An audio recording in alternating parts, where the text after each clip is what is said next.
This conversation is almost mythical now. It's been discussed since very early on in the crew too, and there are people on both sides of the argument, so I'm hoping to settle it today with this video. Do vanity tires actually make a difference in MOTORFEST? Let's go!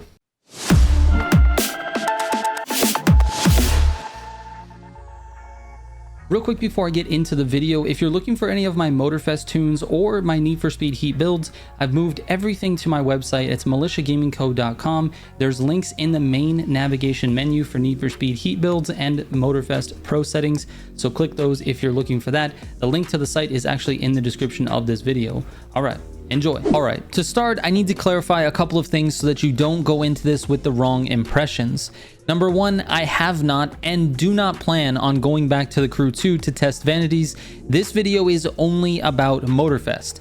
Number two, the point of this is to show the data that I have and then have a discussion around it, which hopefully helps some of you draw your own conclusions. And finally, number three, I don't have a dog in this fight. Going into this, I did not believe one way or the other that vanity tires had an effect or didn't have an effect. I'm not on a side, and I just wanted to test it and find out.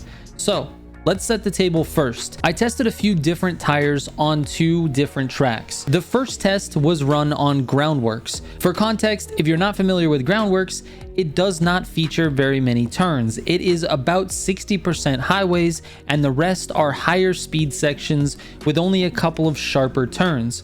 The goal of this test was to see if there was any effect on the top speed or high speed turns. I tested the Spearhog semi-slick tire and the default no vanity option. I ran each of those options 10 times using the NSX, and then I took the average time of those 10 runs, and on average, the vanity tire was only 0.2 of a second faster. Now, don't leave yet because this really doesn't paint the whole picture. If I had only done one run each, I don't think it's reasonable to draw conclusions from such a small sample. However, after looking at an average of 10 runs, a 0.2 of a second difference at the very least made me question it, which led me to my second test. I reached out to Acor on this because I know he's been saying the vanity tires do make a difference, and I trust him to be a knowledgeable source of information on anything that has to do with the crew universe. I explained my testing to him, and he pointed out a few issues with the test which helped me design my second test. Number one, I used a car that has very good handling and tends to oversteer. If I wanted to highlight the tire options, I needed to get something that understeers or at the very least is balanced.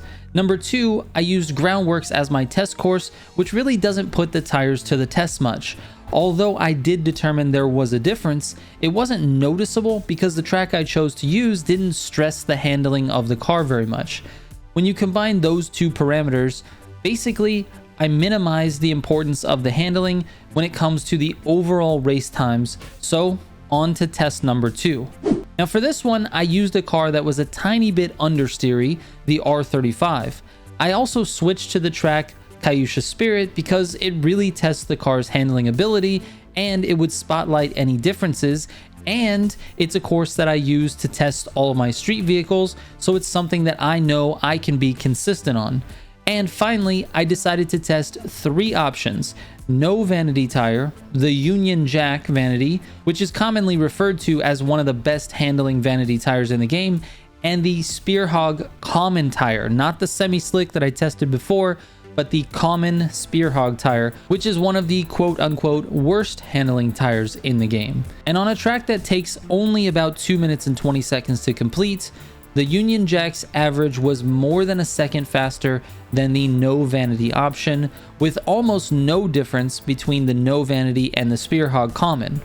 That is a huge difference. Notice how all of my times with the Union Jack are consistently in the 2:16 range.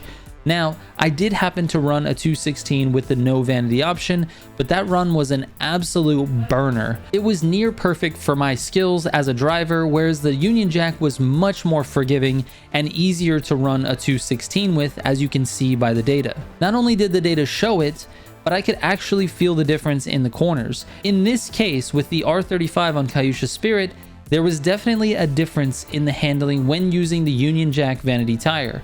I don't know if this will carry on to all of the cars and a wide variety of vanity tires, but it sure seems likely. I don't have the answer as to why this difference exists, but I will point you in the direction of a video by Acor talking about some of the differences in the vanity tires. That video also has some recommendations as to which vanity tires are best, and he believes the difference in handling is related to the wheelbase, as it does visually change depending on which vanity tire you equip. This does make logical sense, and it's really the only explanation we have at this point, because Ivory Tower hasn't come out and said anything official at this point for MOTORFEST.